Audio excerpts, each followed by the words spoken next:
Reuniones de vigilancia en materia intestinal que realiza nuestro servicio conjuntamente con la ACU y que, bueno, como denota el número de su edición, es ya toda una tradición, ¿no? En primer lugar, quisiera agradecer a todas aquellas personas que han trabajado en la organización del evento, que sabemos que estas cosas no son fáciles y año tras año pues, se consigue realmente que funcione.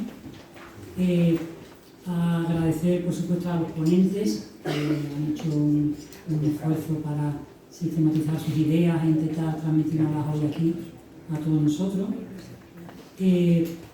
Agradecer especialmente a aquellos ponentes que no son miembros de nuestro servicio. Como pueden ver en el programa, pues tenemos una representación pues, de prácticamente pues, la parte de las categorías de nuestro servicio, ¿no? Hay facultativos, tenemos residentes, hay personal de enfermería especializado, pero también contamos, como nos gusta siempre año tras año, para darle una visión más integral a la patología, pues contamos con especialistas de gastroenterología pediátrica, contamos también con nutricionistas, es decir, con un abordaje pues, lo más holístico posible del asunto, ¿no? Y a ellos les quiero agradecer especialmente que estén hoy aquí con nosotros. Agradecer también a la dirección el apoyo que siempre nos presta y que es muy de agradecer. Y bueno, no quisiera pasar la oportunidad de recordar hoy aquí al doctor Pellicer. Muchos de los que están aquí pues lo han conocido, por supuesto todo el personal médico, pero también gran parte de los pacientes que están aquí, porque en algún momento de la vida de su enfermedad, pues el doctor Pellicer probablemente le haya hecho una colonoscopia o al menos se la ha programado. O todos sabemos que fue una persona muy cercana, muy querida por todos nosotros, el padre desde un punto de vista endoscópico de todos los que aquí nos encontramos. Y bueno, como saben, falleció este junio y yo creo que es buen momento para recordarlo hoy aquí. Hoy contamos con un formato un poco diferente con respecto a otros años, porque como ven hemos intentado que sea pues, lo más interactivo posible y hay un bloque primero de preguntas, de las preguntas habituales que el paciente suele preguntarle al médico y que vamos a intentar responder en las ponencias.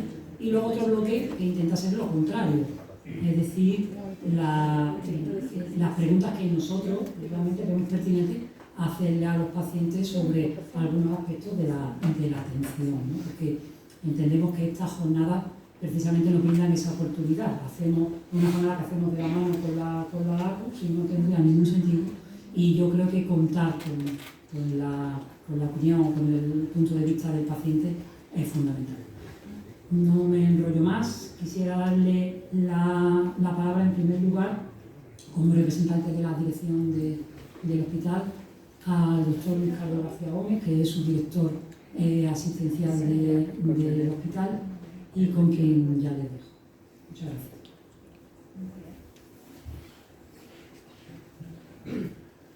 Buenas tardes a todos.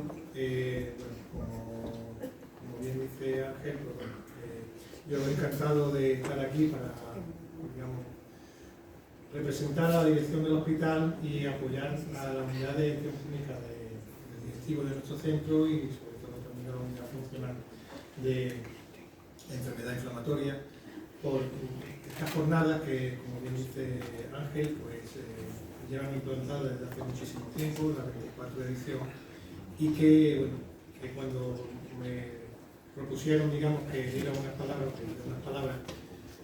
como pasante del doctor Colmenero, el gerente de nuestro hospital, que bueno, por razones de agenda no podía estar aquí, pues bueno, me sentí agradecido. Simplemente lo que quiero es comentaros que lógicamente esta unidad lleva mucho tiempo funcionando, es una unidad muy potente, que tiene, digamos, una acreditación en Andalucía y que es reconocida por todos los miembros de nuestra área y de parte del resto de España, y que, bueno, que lógicamente es una unidad que trabaja muy bien, con profesionales muy todo, y que lógicamente es un foro en el que es muy bonito que puedan tener, digamos, una relación directa los pacientes con los profesionales y que se puedan, digamos, hacer preguntas directas de temas que son muchas veces, pues, parecen simples, pero de difícil contestación muchas veces. Entonces, creo que debe ser un debate bonito, dinámico, y que espero que lo paséis lo mejor posible, que saquéis toda la información que venís a obtener, y bueno, también que los profesionales, los pacientes y los alumnos de medicina que también están aquí representados, pues, puedan, digamos, tener la información que queréis, cubráis vuestras expectativas.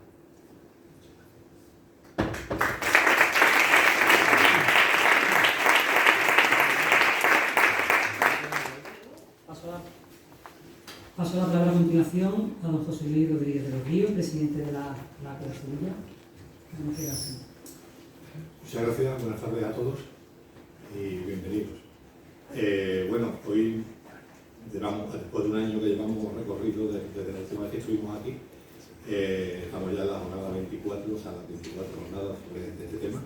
Y bueno, hoy me hubiera gustado que estar aquí el director gerente, el señor Colmenero, para agradecerle, porque precisamente en esta jornada, hace un año ahora, tuvimos la ocasión de solicitarle un asunto que para nosotros era muy importante, y era disponer de una enfermera todos los días de la semana, todos los días del año, a disposición de esta unidad, que no la teníamos a tiempo parcial, y él se comprometió a ello, y me consta que en 24 horas estaba resuelto, y hasta hoy sigue funcionando. Entonces eso era lo primero que yo quería reconocer aquí. Por otro lado, y aprovechando las palabras que ha dicho la persona que representa la dirección del hospital, quería también hacerle llegar parece que como nos echan un poquito de cuenta, pues hay que aprovechar que nos echan cuenta para pedir cosas. Como bien ha dicho, la unidad nuestra, digo nuestra porque aquí estoy y la considero mía, es la unidad que reconocida a nivel Andalucía entera como unidad de reumatología intestinal específica. De hecho, tenemos la acreditación que es la GT para esta unidad. Esto es la labor, evidentemente, de unos profesionales extraordinarios. Y cada día son más las personas que piden venir a este hospital al que se han acudido. Entonces, desconozco cómo funcionan estas cosas a nivel económico, departamental y tal, pero supongo que, claro, lógicamente, si las zonas establecen unos hospitales, el hecho de que vengan de otras zonas personas para acá, pues puede distorsionar un poco la economía o como se llame esto de este hospital. Pero claro, si somos los mejores, no podemos guardárnoslos para nosotros solos, habrá que compartir.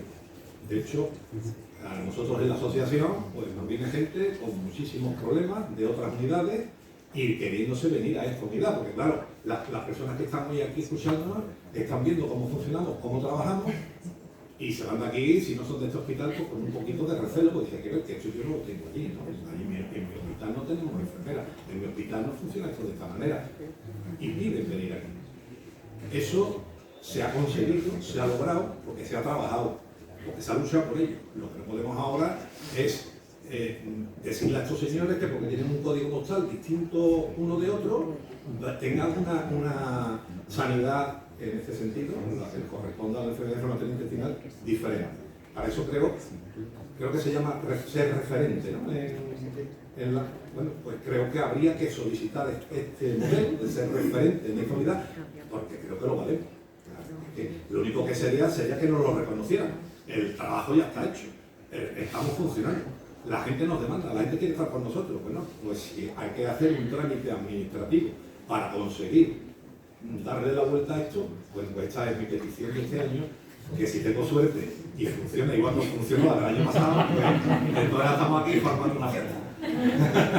¿Vale? Y nada más, solo deciros a los pacientes que estáis aquí, los compañeros de la asociación, que aprovechéis el tiempo, que tenéis la oportunidad ahora de aprender muchas cosas, tenéis a vuestra disposición a unos profesionales para preguntarles a aquellos que os vengan en ganas, que las dudas que tengáis, Además, como hemos cambiado el modelo, como bien ha comentado Tomedo, el modelo es muy participativo.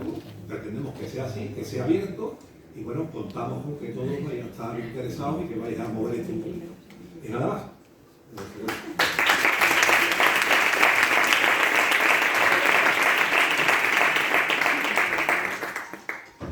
Muchas gracias, Luis. Agradecemos mucho el estímulo y desde luego por nuestra parte nos comprometemos a estudiarlo porque yo creo que es un tema que merece la pena tenerlo en cuenta, así que trabajaremos, por supuesto, conjuntamente con la dirección en ese sentido. Bueno, en la mesa también tenemos al doctor Rodríguez Telles, que es presidente de la Sociedad Andaluza de Patología Digestiva, pero sobre todo es miembro del servicio y muchos de vosotros también lo conocéis. Muchas gracias, doctor Conejo.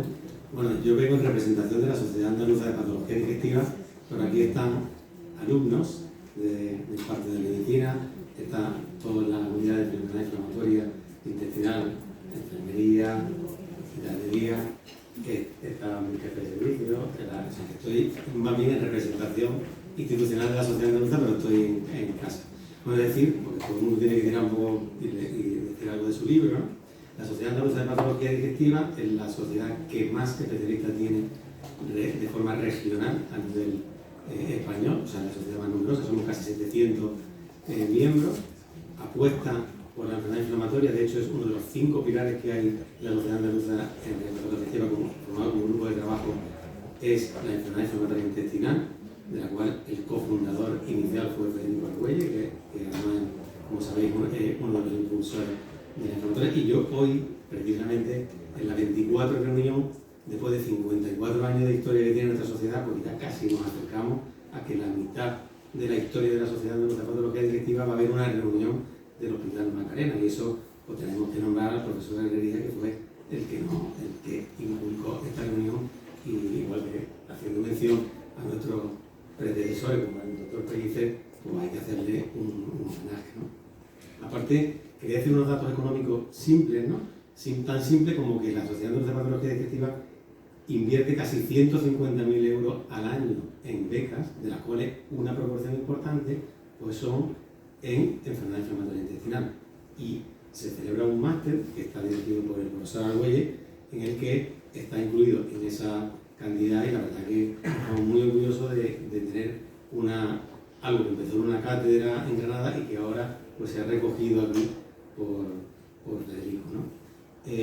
Simplemente dar la bienvenida. El programa no hace falta decir porque es un programa excelente y lo van a presentar pues todas nuestras y otra persona que tengo que nombrar especialmente, me vaya a permitir, es a la doctora Castro, a Luisa Castro, que la veo por ahí,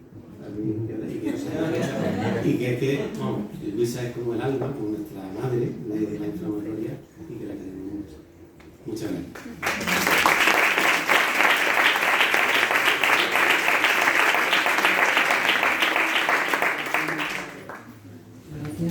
Bueno, y por último, como ya se ha mencionado, contamos con la doctora Castro, que no es que sea la madre de la unidad, es la hermana pequeña.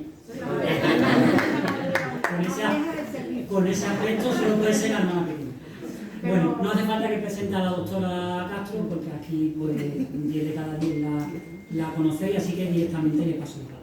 Pero gracias por mencionarme. Yo llevo aquí muchos años. Sí que es verdad que fui una de las que vieron cómo se inició esta reunión en el año 96 por el profesor Herrería, que fue el que lo impulsó la reunión. Después hubo una parada y desde el año 98 no ha habido ningún año en el que no se había realizado. Esto yo agradezco a todos los que estéis aquí. Mi labor fundamental en mi servicio es dedicarme a la enfermedad inflamatoria intestinal, pero el testigo del profesor Herrería lo ha cogido el profesor Argüelles y está haciéndolo merecedor del nombre de arriba. Que muchísimas gracias. Yo ya me queda poco tiempo de estar aquí con vosotros. Me jubiló en enero del año 24. No me voy a jubilar, pero ya el reloj llama. Y bueno, que muchísimas gracias por estar aquí y en lo que pueda ayudaros a todos en el estudio de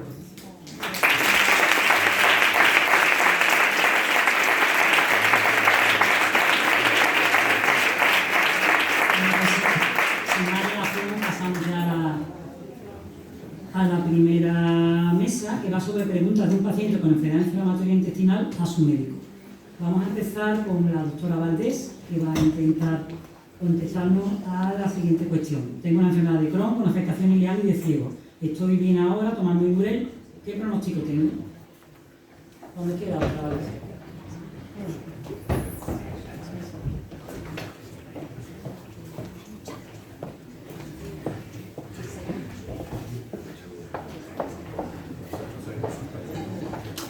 Necesitamos, por favor, que suba la paciente. Sí.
Para iniciar esta primera mesa de la 24 reunión, tenemos a una paciente que su nombre es Bárbara y que nos va a contar un poco su experiencia con la enfermedad. Y después de su experiencia con la enfermedad, pues ya la doctora Teresa nos contará o nos responderá a las preguntas que ya le ponemos.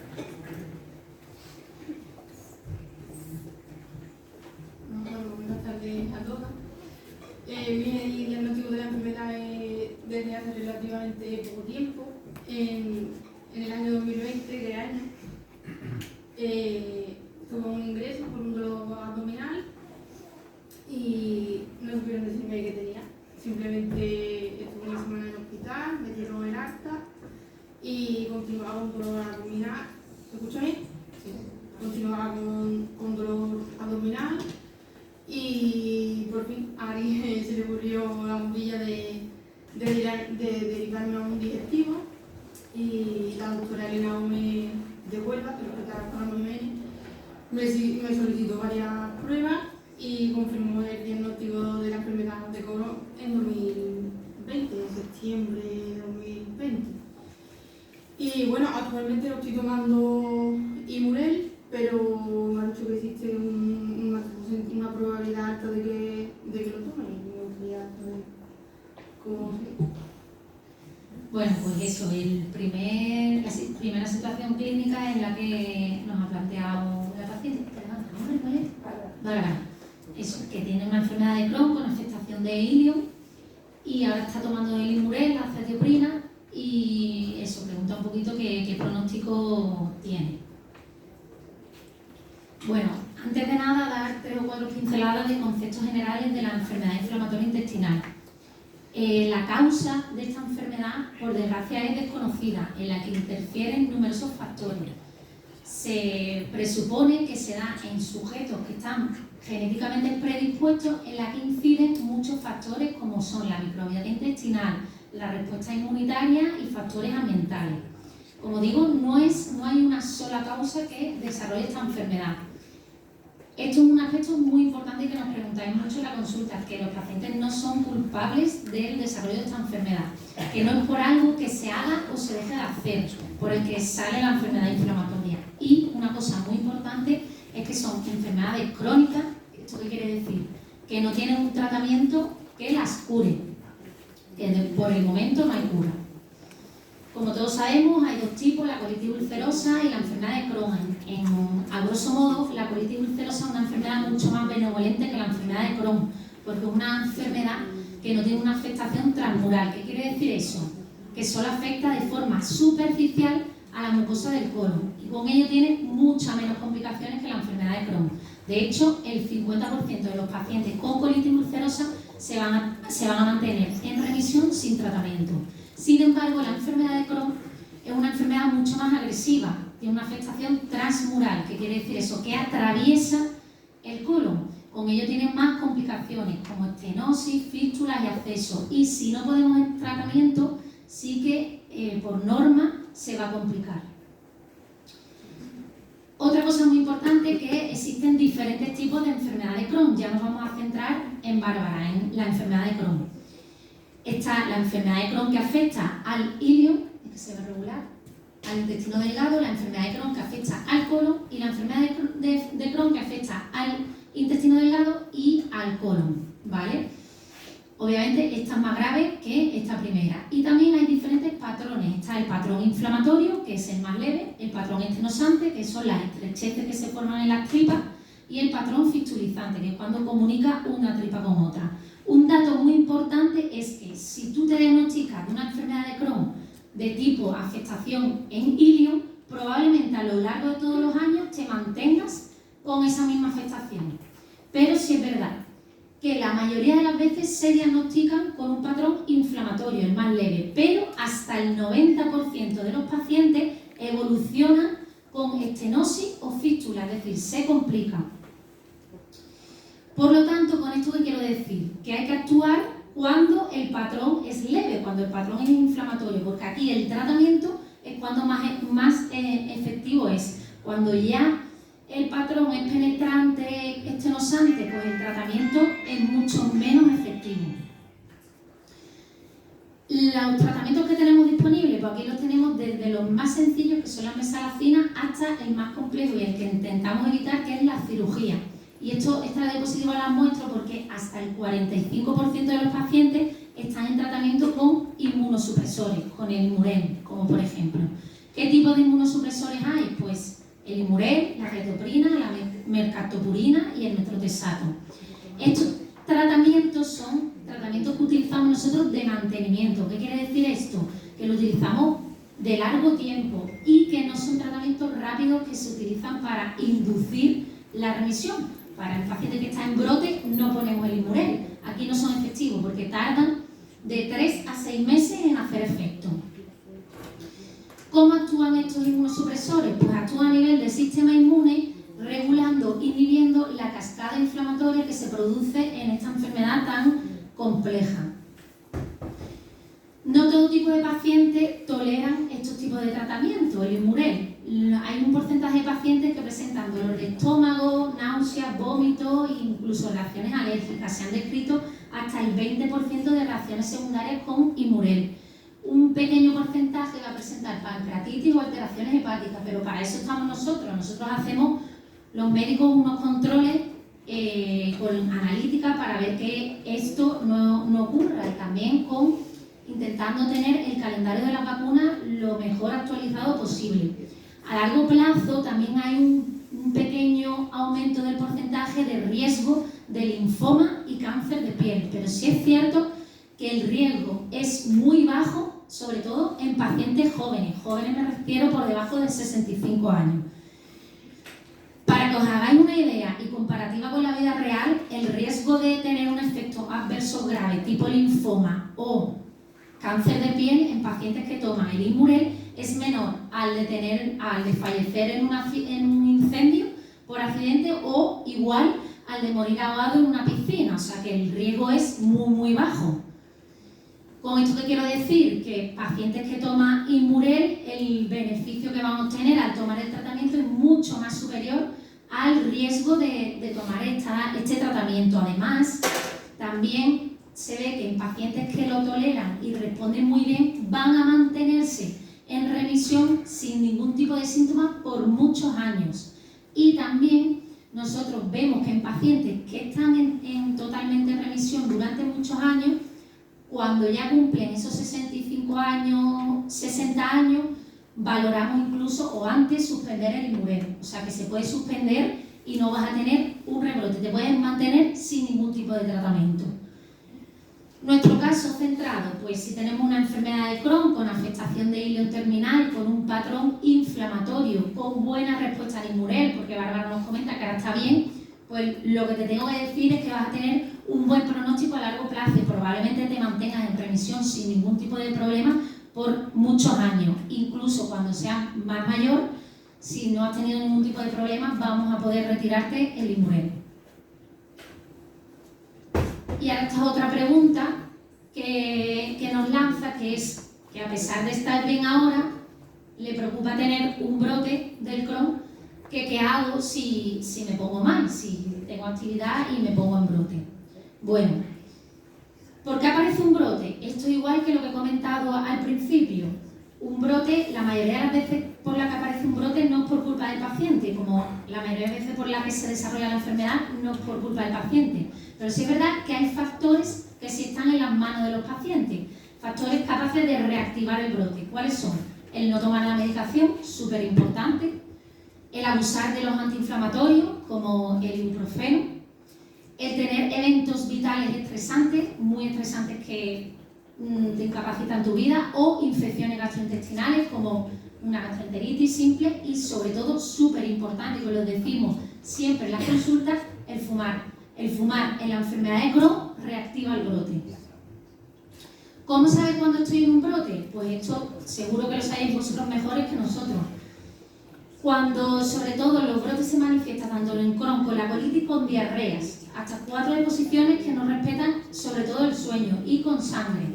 La incontinencia que tenemos súper común en la colitis ulcerosa, el dolor abdominal a diario en la enfermedad de Crohn, la fiebre es un síntoma de alarma en ambas enfermedades.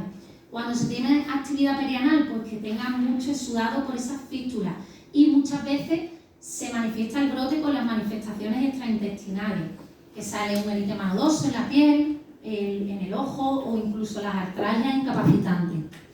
¿Qué hacer en caso de empeoramiento? Pues lo que nos pregunta. Pues lo primero, como hemos dicho, no abandonar la medicación. Lo segundo, no automedicarse, no tomar corticoides por sí solo, porque a lo mejor no es un brote, o no tomar cualquier otro tipo de medicación. Y lo que más recomendamos, como tenemos nuestra unidad especializada en esta enfermedad, es contactar con la unidad. ¿En qué consiste esta unidad que tenemos especializada? Pues es una relación íntima que tenemos los médicos con la enfermería y con el paciente. ¿Por qué? Porque vosotros necesitáis una atención integral. ¿Eso qué quiere decir? Que el paciente precisa de una respuesta rápida, flexible y que sea completa, no por alguien que no esté especializado en esta enfermedad. Que no es lo mismo contactar con nuestra enfermera especializada que acudir a urgencia, que probablemente os pongan o antibióticos o corticoides. La enfermería especializada, súper importante para nosotros, papel fundamental y pilar imprescindible. De hecho, nosotros nada más diagnosticar esta enfermedad, lo primero que hacemos es mandaros a la consulta inflamatoria para un primer contacto y que ellos os expliquen un poco cómo afrontar esta enfermedad y cómo asimilarla. Sobre todo lo que intentamos es que vosotros tengáis un control absoluto de vuestra enfermedad. ¿Cómo y cuándo contactar con la enfermería? Pues cuando, ya lo hemos dicho, cuando los síntomas se hacen muy frecuentes, intensos y persistentes o que incapaciten vuestro día a día.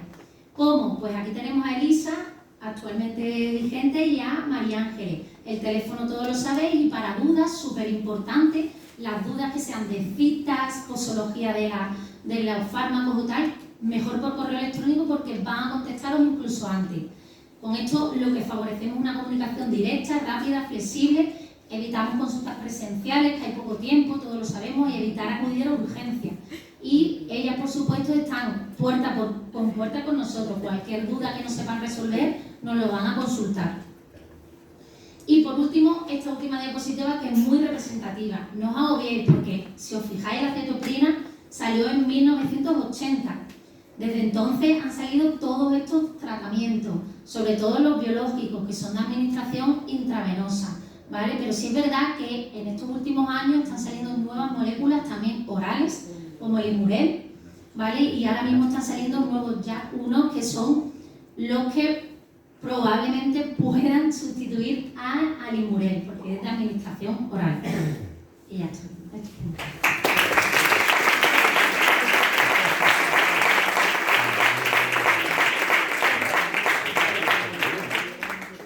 Y a continuación nos surge otra pregunta. Cuando tenemos un brote,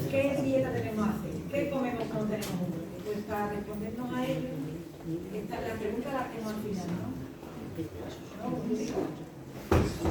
Yo creo que es mejor la pregunta al final, ¿no? Pero pues aquí la doctora Julieta Sánchez nos va a hablar sobre la dieta que hay que seguir con el mundo.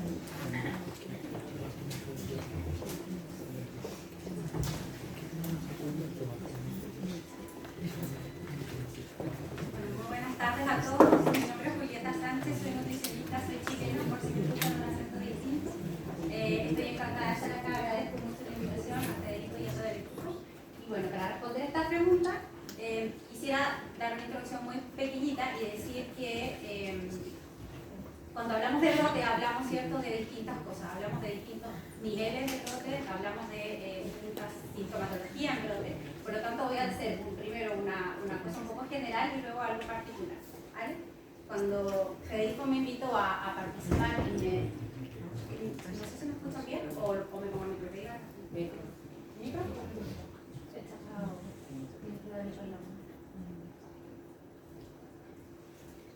¿Está entendido?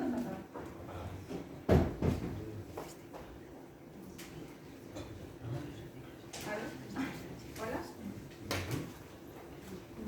¿Se prende de dónde? ¿Ahora? ¿Ahora? No. ¿Hola?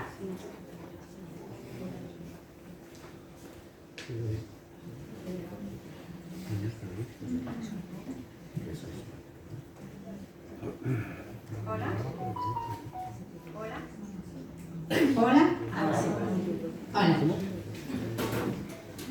Ahora sí. Bueno, lo puedo tener así también. ¿Ahí sí? ¿Se escucha así? Vale. Bueno, como decía, cuando Federico me pidió que hiciera esta parte de la presentación de nutrición, mi primera impresión fue decir, bueno, ¿cómo hago esto? Porque me dijo en 5 días para hacerlo. Luego decir que cuando estamos sospechando de un brote, lo más importante es observar la sintomatología y la frecuencia, porque va a depender de eso el tratamiento específico de nutrición en términos de fibra, de agua y de alimentos irritantes o no irritantes permitidos. Luego, de forma general, pedir a los pacientes que no restrinjan alimentos sin asesoramiento o sin una indicación de un profesional, porque a veces los brotes duran, todo el mundo lo sabe, bastante tiempo y eso puede llegar a producir alguna deficiencia asociada a esta restricción que si es sin asesoramiento puede ser innecesaria.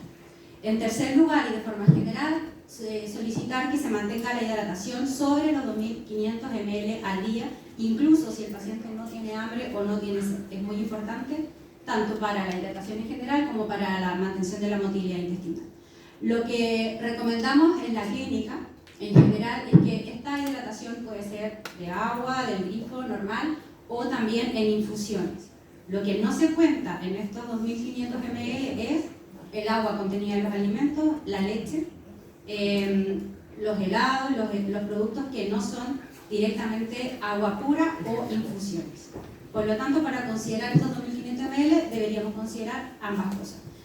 Lo que funciona muy bien en la clínica, y eso les cuento un poco desde la experiencia, en mi país, en Chile, se ocupa mucho la infusión de orégano, que aquí yo me he dado cuenta que no la usan, los pacientes me dicen, Julieta, no sé cómo prepararla, o no sé cuánto tomar, lo conversamos en la clínica. Y esto está tomado, el orégano es una planta, bueno, todo el mundo sabe lo que es, pero está tomado de los pueblos originarios de mi país, mapuches y pehuenches, lo tenemos en el herbolario nacional, y está absolutamente probada la capacidad que tiene de deshinchar el intestino y de eliminación de gases. Es muy potente. Nosotros lo ocupamos en niños con cólicos. En Chile se ocupa muchísimo y es inocuo. Entonces, esto yo lo recomiendo un montón. A veces al principio los pacientes me dicen, mira, no sé cómo va a saber, no sé si va a estar bien o mal, pero luego me dicen, Julieta, no está tan bueno, pero es que me hace excelente. Y lo toman igual. Lo mismo el té, no muy concentrado. Yo prefiero que si estamos con inicio de brote, solo orégano y té, evitar las otras infusiones como menta, poleo, manzanilla por ahora. Y incluso podemos preparar té con un poquito de azúcar y sal, que es como un suero que se puede preparar en casa, y así prevenimos también o tratamos de mantener los electrolitos en sangre antes de que comience el brote. De manera general, ¿cómo podemos ayudar a desinflamar el intestino? Evitar los alimentos irritantes, alcohol, gaseosa, cafeína, teína, fibra insoluble en particular, pectinas, amilopectinas podemos todavía permitir, condimentos fuertes, la grasa animal y alimentos que normalmente hinchan, como los productos metalizantes, por ejemplo, cebolla, ajo, brócoli, lo que tradicionalmente nosotros conocemos como alimentos meteorizantes. Entonces, aquí tenemos algunos ejemplos de alimentos irritantes con los que educamos a nuestros pacientes en la consulta. Legumbres, pipas, alcohol, gaseosa, condimentos como ají, cafeína y grasa saturada, de forma general. Aquí, entonces, cuando sospechamos que estamos iniciando un brote, aquí hay un menú para un día, un ejemplo de menú para un día, más o menos 1.200, 1.400 calorías. Podemos completar el valor calórico total a 2.000 o a 1.800 con aceite de oliva, reforzando un poquito, poniendo un poquito más de lo que ponemos siempre. Pensemos que un cc de aceite de oliva tiene 9 kilocalorías, por lo tanto, si hacemos 40 cc en un día, que son 4 cucharadas de sopa, 4 cucharadas grandes, no es tanto, tenemos ahí 360 o 400 calorías. ¿Vale? Lo completamos, lo que no podemos, lo que tenemos que restringir de la alimentación con aceite de oliva o con azúcar, si el paciente obviamente no tiene una patología que lo limite. De manera general vamos a decir entonces que el menú de un día sería por la mañana leche desnatada sin lactosa, solo transitoriamente cuando estamos en brote, café sin cafeína por ejemplo, un pan de masa madre o una tostada de masa madre con aguacate, a media mañana té, infusión y galletas María o tipo cóctel, crema de espinaca, baby, calabacín y patata, por ejemplo, a la hora de almuerzo, o pescado a la plancha con quinoa. La quinoa es un gran aliado de nosotros los nutricionistas por los beneficios que tiene desde el punto de vista proteico y la fibra insoluble que tiene. De postre, preferiblemente la fruta tipo puré o compota. A media tarde un yogur y por la tarde un caldo de pollo con pasta o arroz, zanahoria y calabaza, o sea, una crema o una sopa. Puede ser sopa o crema triturada.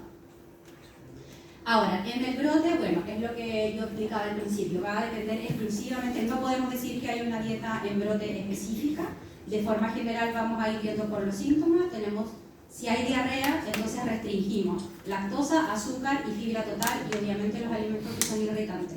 Transitoriamente, a los pacientes a veces después les cuesta retomar el consumo de lactosa o de fibra porque se han sentido bien si sacan la lactosa durante el brote, pero tenemos que recordar que la intolerancia a la lactosa en este caso es transitoria.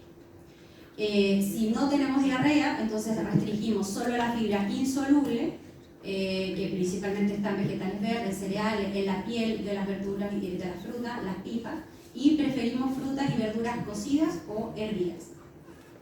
Si tengo vómitos y náuseas, entonces restringo la fibra total, soluble e insoluble, y fracciono la alimentación, 100 o 150 ml cada 1 o 2 horas para no bajar el aporte calórico total.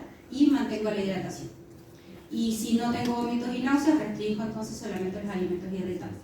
Y dependiendo del dolor, si tengo dolor, bueno, ahí es difícil manejar porque los pacientes cuando evidentemente tienen un dolor abdominal no quieren comer. Hay que tratar de mantener también una alimentación fraccionada durante el día, de acuerdo a lo que ellos también puedan ir comiendo.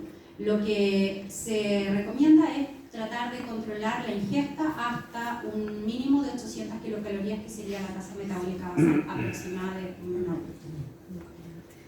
Finalmente, si tenemos sangre en heces, bueno, ahí se suspende la alimentación, solo caldos e infusiones hasta la instrucción médica o hasta la indicación médica o hasta que el paciente consulte.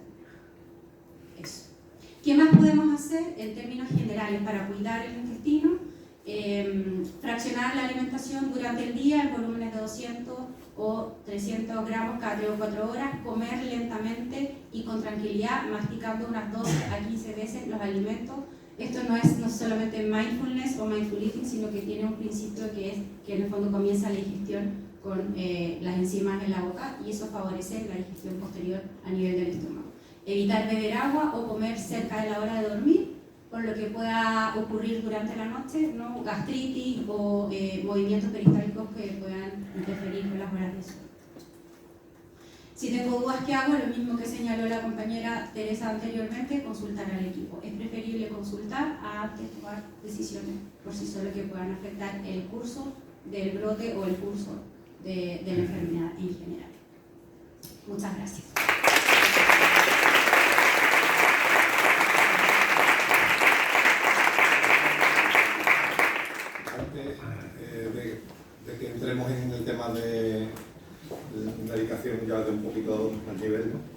biológicos.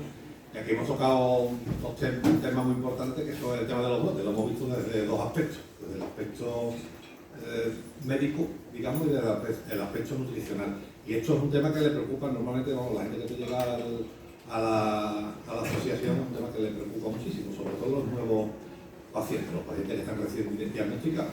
Lo primero que les preocupa es saber cuándo estoy en brote y cuándo no estoy en brote, porque es que están a lo mejor tomando un corticoide, están bajando la dosis de corticoide, se sienten bien, estoy en brote todavía, no estoy en brote, ¿hasta dónde tengo que bajar la dosis de corticoide para decir ya no estoy en brote?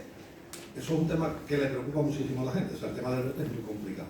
Y el tema, por supuesto, de la nutrición, igual, porque como es natural, todo el mundo relaciona el problema que te provoca la enfermedad inflamatoria intestinal, que es ir mucho al baño, pues lo compara con lo que está comiendo, entonces relaciona una cosa con la otra y es muy difícil distinguir qué es lo que tengo que comer en cada momento y resulta extremadamente complejo, porque por mucho que nos expliquen y nos lo cuenten, yo le he dado a explicar tremendamente bien, pero entiendo que al final somos de casi, pues claro, hablamos de centímetros cúbicos, de mililitros, de historia, y que al final, quitando, lo único que te queda es que dice, bueno, cuando empieza, muchas veces, cuando escucho a algún nutricionista con el tema de los alimentos estos nuevos, de quinoa y cosas de este, terminas comprando los alimentos de dieta al supermercado, te va a tener que llevar pajalería. Así que, ¿verdad? Son temas complejos y que a la gente le preocupa. Entonces, quisiera que, a ver si podríamos incidir, si no ahora, pues cuando terminemos en esta mesa, que de todas las ponentes se pongan aquí encima, pero que lo he querido contar ahora para que no se me olvide, porque si no después se me va a pasar. Pero en el tema del brote hay que incidir un poquito, porque te digo que la gente, pero yo, ¿cómo sé yo cuando hay un brote? ¿Cuándo no? Entonces, para que lo tengamos en cuenta, para luego. Y ahora entramos directamente en la pregunta siguiente para la doctora Celine Maldonado. Dice, me han dicho que a lo mejor me tendría que poner un tratamiento biológico. Esta es otra pregunta de millón, vaya, que si son eficaces, pero la pregunta no es que no te pregunta si son eficaces. Lo que le pregunta es que están asustados porque dicen, biológico, ¿eso es lo que es? ¿Y qué te lo tiene que meter en la vena? Y eso como se... Claro, mientras que está tomando pastillitas, pues la pastilla de lo está más o menos acostumbrado, pero cuando te dicen, me lo tengo que meter en la vena, ya se empiezan a asustar. Y cuesta mucho trabajo. Cuando están en la asociación, porque ya han pasado por las consultas del médico, han pasado por las consultas de enfermería, cuando llegan allí ya han escuchado ya mucha gente, ya tienen mucha información. Y cuesta muchas veces trabajo hacerle ver que hay algunos medicamentos aparentemente simples, como el Imurel, que aparentemente es simple, y yo pienso, por eso es un tema mío personal, que muchas veces es peor, tiene más contraindicaciones el Imurel que algún tratamiento biológico.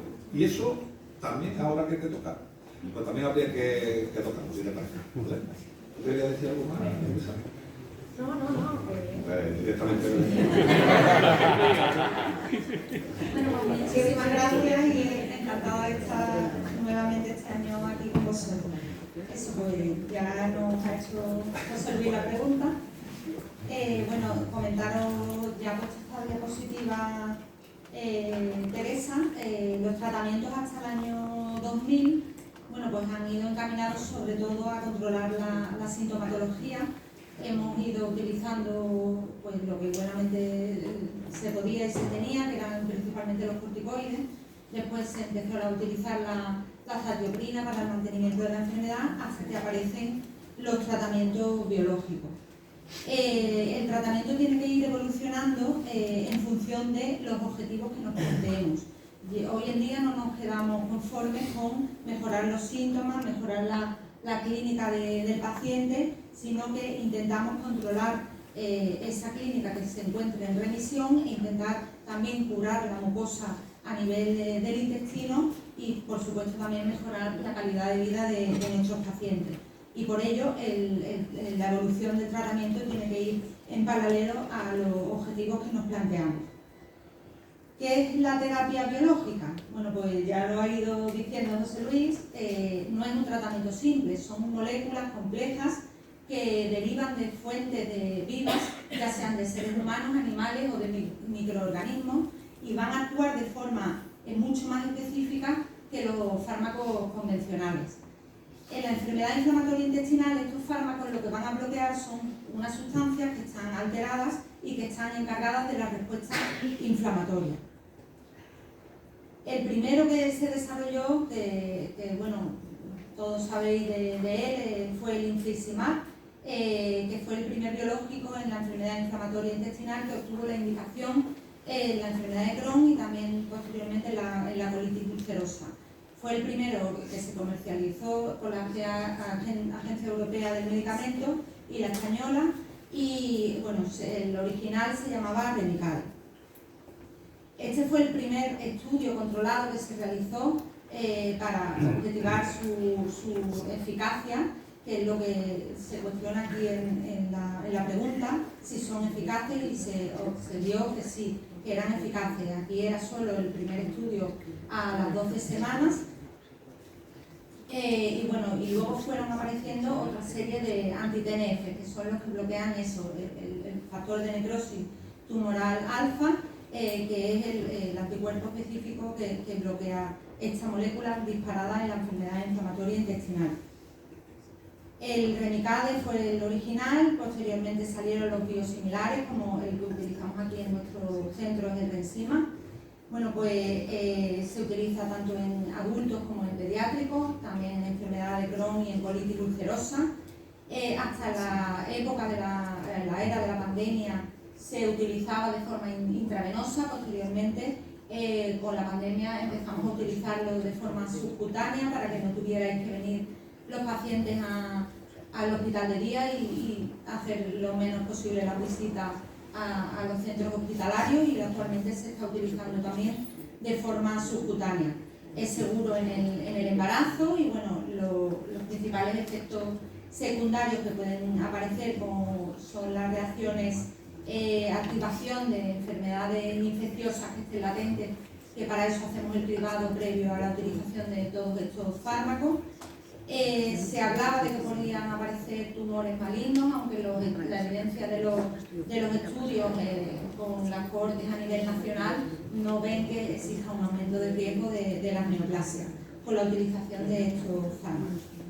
Posteriormente, en el año 2006, aparece el adalimumab, que es otro anti-TNF humanizado. Este es humano totalmente, el infliximab tiene parte de murina, y este se administra de forma subcutánea. También existen hoy en día distintos biosimilares. Aquí conoceréis sobre todo, por ejemplo, el Virimod, que se utiliza en nuestro centro. Se utiliza tanto en Crohn como en colitis ulcerosa, y se administra siempre de forma subcutánea, no hay forma intravenosa. También es seguro en el embarazo, y los efectos secundarios son los similares al infliximab. Otros anti-TNF, el certolizumab, que este no tiene biosimilares, no se administra en pediatría, y bueno, es como una tercera línea de anti-TNF, ¿vale? Se han utilizado también en algunos pacientes, pero no son tan ampliamente utilizados como el infliximab y el adalimumab. Igualmente el golimumab, que lo utilizan también más los reumatólogos. También tenemos algunos pacientes que están en tratamiento nosotros con el golimumab, o pacientes que tienen una enfermedad inflamatoria y lo tienen indicado por los reumatólogos y continúan con este tratamiento con muy buena también en respuesta y en revisión clínica de la enfermedad inflamatoria al usarse en paralelo por otra indicación. También es seguro en el embarazo, se administra de forma subcutánea, y bueno, los efectos secundarios son superponibles a los otros biológicos. En cuanto a la eficacia, bueno, los ensayos pivotales mostraron que la eficacia del infliximab y del adalimumab era a las 52 semanas en torno al 35-38%. Respecto a la práctica clínica, bueno, pues vemos que no, que es muy superior respecto a un 60%. Esto se debe quizá, bueno, también en los estudios hay mucha variabilidad entre los métodos que se utilizan, entre los periodos de seguimiento, que se evalúan distintas cosas en los estudios, además que no todos los pacientes se incluyen en los ensayos pivotales. O sea que nosotros tratamos de forma, en la práctica clínica diaria, a unos pacientes que no son los que después se analizan en los ensayos pivotarios. O sea que para nosotros la percepción era muy superior a la de la respuesta clínica en los ensayos clínicos. Sí se ve que, bueno, que hay un 30-50% que van a responder a los 6 meses, entre un 30 o un 35% al año de los primeros biológicos, de los anti-TNF, y que existe una pérdida de respuesta en torno a un 10 a un 13% anual. Entonces pasaríamos a la siguiente pregunta que me hacen. Si me falla este primer biológico, que además es el que más hemos utilizado y con el que más experiencia tenemos, porque era el indicado desde el año 2000 que empezamos a utilizarlo, ¿existen actualmente otro tipo de biológicos? Yo ahí, Belén, añadiría un matiz también a la pregunta. Y es que, ¿por qué la secuencia de los tratamientos es una y no es otra? También he escuchado por ahí hablar algo ya de que existen analíticas específicas que nos pueden indicar qué tipo de biológico vamos a poner, ¿no? Que no, para ir directamente un poco al grano, porque hasta ahora parece ser que vamos con orden, ¿no? Eso tampoco, también es otra cosa que también hay que explicarle al enfermo, porque yo creo, ¿por qué me ponen este si al final vamos a llegar al otro? Porque no hemos empezado directamente por aquel, ¿no? Ya para que te lo incluyas en la... Claro, pero el infliximab fue el primer biológico. Claro, pero fue, ya no es el primero. Ya fue el primero, ahora hay mucho. Ya, pero no vamos a poner ahora, porque fue el primero, vamos a seguir poniéndolo siempre el primero. Por eso te digo, pues no, lo que quiero saber es si es un orden, si no es un orden, si existen analíticas ya que se puedan decidir qué poner, en fin, ya para que me incluyas ahí en el tema. Bueno, pues como sabemos actualmente, los anti-TNF va a haber un 35% de los pacientes que no van a responder de forma primaria, o sea que desde el inicio no va a haber respuesta, y entre un 15 y un 25% de los pacientes van a tener hasta un 40% de una pérdida de respuesta, de un fallo secundario. Como nuevos biológicos, bueno, pues existen en investigación actualmente, como veis, los anti-TNF, que es un quesito en ambos, tanto en colitis como en Crohn, de la amplia variedad de estudios que existen respecto a distintas moléculas que se están investigando.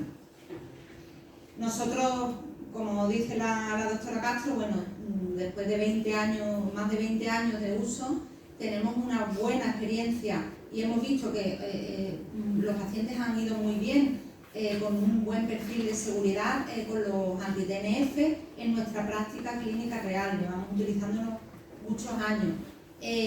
Posteriormente hemos ido viendo que han ido apareciendo nuevas moléculas, como iremos contando.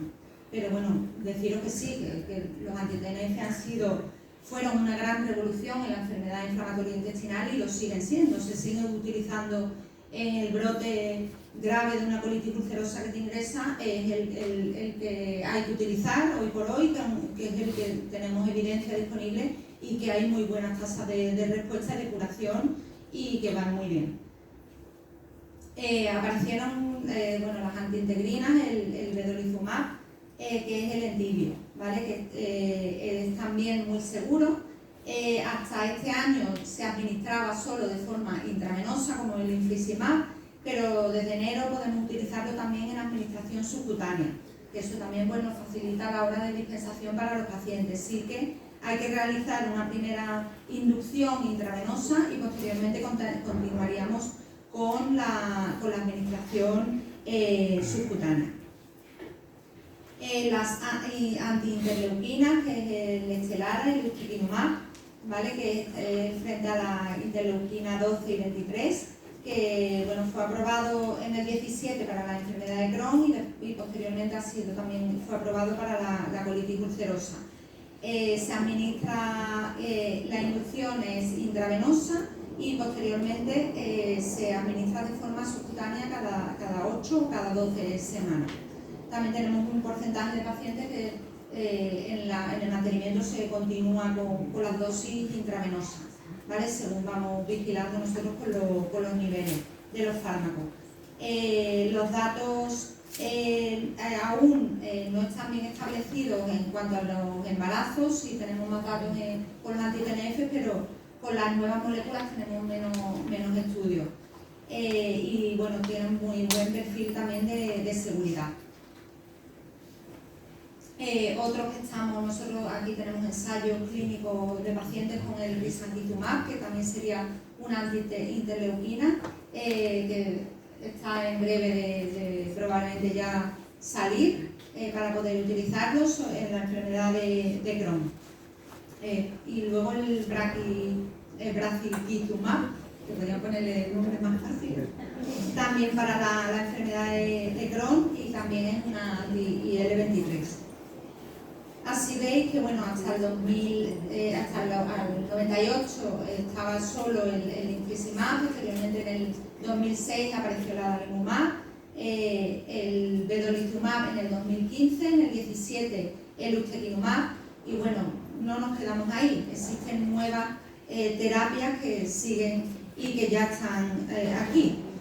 Esas son las pequeñas moléculas que ya os han comentado, que también son administración oral, como la azatioprina, que bueno, que eso puede ser un riesgo-beneficio, porque también insistimos mucho en el cumplimiento terapéutico de los pacientes, y muchas veces si es una pastilla que nos tenemos que tomar todos los días y no lo tomamos, estos no son fármacos para que no los tomemos, o sea, no es olvidarnos de la mestalacina, que muchas veces insistimos que no se la toman como debieran, y bueno, que eso puede a lo mejor quizás ser un hándicap en el manejo y en este tipo de tratamiento. Lo que tenemos ya disponible es el tofacitinib, que también se utiliza eso de forma oral. Los estudios pivotales del OSTAB1 y 2 y el SUSTAIN mostraron su eficacia y el perfil de seguridad, y bueno, se realiza una inducción con 10 miligramos 2 veces al día, y posteriormente el mantenimiento es con 5 miligramos 2 veces al día. Y ya está aquí también, que ya tenemos de hecho algún paciente, aunque todavía no ha salido, no está todavía el precio, que es lo que tienen que aprobarnos, si está la indicación en colitis ulcerosa, y ya tenemos algún paciente nuestro en tratamiento con filgotinib, que es también vía oral, 200 miligramos diarios, o sea que es una de fácil toma, y bueno, como conclusiones, que gracias al mayor conocimiento de las distintas vías inflamatorias con las que está producida la enfermedad inflamatoria intestinal, están cada vez desarrollándose nuevas armas terapéuticas para que podamos combatir la enfermedad. El objetivo del tratamiento debe ser asistencial y de controlar los síntomas a intentar curar la mucosa, curar y mantener la enfermedad parada. Existen hoy día nuevas opciones para la enfermedad inflamatoria intestinal con buen perfil de seguridad y de eficacia. Y bueno, el futuro es ese, como decía, habla de lo del HLA, que hoy en día solo tenemos como estudio, no está todavía disponible como para utilizarlo en la práctica clínica. Están ahí abiertos estudios de investigación a nivel nacional, y nosotros tenemos aquí una compañera que está haciendo su estudio de la tesis al respecto, y bueno, veremos los resultados. Eso es para ver si un paciente va o no a responder a los anti-TNF, si va a generar anticuerpos. Entonces, pues si vemos los resultados, pues a ver si en algún momento podemos utilizarlo en la práctica clínica diaria, lo que tú comentabas de esa analítica. Y bueno, eso, que necesitamos esos marcadores para saber a qué paciente debemos ponerle uno u otro tratamiento antes de... Normalmente eso, utilizamos de inicio los anti-TNF, salvo que exista alguna contraindicación como infecciones de repetición o existan problemas neoplásicos, que quizá pues, el perfil de seguridad con los nuevos biológicos es mejor, entonces pedimos una segunda línea antes de utilizar el anti-TNF, y nuestra farmacia nunca nos ha puesto problemas, o sea que eso también hay que decirlo, que que si tenemos que empezar con vedolizumab, con ustekinumab de inicio, a nosotros no nos han puesto nunca, si justificamos el motivo, nos dejan ponerlo sin ningún problema. Pero, ¿qué motivo tiene que hay que justificar el qué? ¿Qué es lo que hay que justificar? Nosotros si pensamos que el anti-TNF es menos seguro ponérselo a un paciente porque tenga un antecedente oncológico reciente o porque haya tenido infecciones graves Pero tiene que justificarlo entonces porque digamos que el procedimiento sería empezar por los TNF. O sea, es un procedimiento establecido que empezamos por los TNF. Cuando nos queremos saltar el procedimiento es cuando hay que justificar el motivo y ya me lo salto. Eso. También es verdad que tenemos mucha más experiencia con los anti-TNF. Porque llevan más tiempo. Tenemos una enfermedad de Crohn con fístulas, con el que más experiencia ha demostrado es el anti-TNF, o sea que intentamos tirar también del anti-TNF primero, del enfisema. Yo soy una enamorada del anti-TNF. Creo que cambió la vida de los pacientes, lo cambió. La calidad de vida cambió. En el momento que se empezaron a poner el anti-TNF en el año 2000, que nosotros pusimos los 4 primeros anti-TNF en febrero del 2020, y la vida le cambió a todos. Es verdad que los biológicos, según mi experiencia, tienen caducidad. Con el tiempo van perdiendo eficacia. Y entonces ese es el motivo de que vayan ampliándose al arsenal terapéutico con nuevas moléculas. Y es verdad que las nuevas moléculas tienen un perfil de seguridad mayor. Y es lo que ha dicho la doctora Belén, que si un paciente tiene 65 años y tiene algún problema de comorbilidad, pues se empieza con otro que tiene más perfil de seguridad.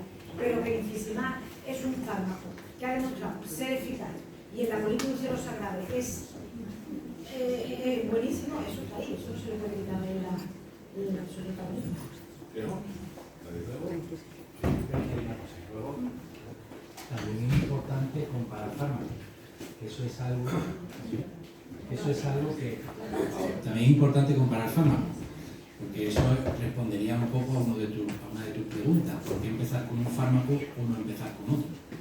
Hay que entender que tal como están diseñados ahora las agencias reguladoras de fármacos, los estudios se hacen frente a placebo. Y muchos pacientes que están aquí han participado en ensayos clínicos en los que se compara un fármaco nuevo con placebo, es decir, con no utilizar fármacos. Sin embargo, lo que estamos demandando cada vez más es que se comparen fármacos entre sí.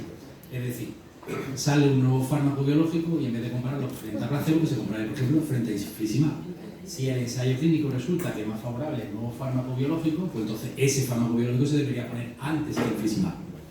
A día de hoy eso se ha hecho escasamente. Hay 2 ensayos clínicos que se llaman Head-to-Head, que lo que comparan son 2 biológicos, por ejemplo, vedolizumab frente a adalimumab, que demostró superioridad de vedolizumab frente a adalimumab en los pacientes con colitis ulcerosa, y de hecho adalimumab apenas se utiliza en colitis ulcerosa. Y el otro estudio que fue ustekinumab frente a adalimumab, que demostró similitud en la respuesta en pacientes con enfermedad de Crohn. Es decir, daba igual poner adalimumab o daba igual poner ustekinumab en los pacientes con enfermedad de Crohn.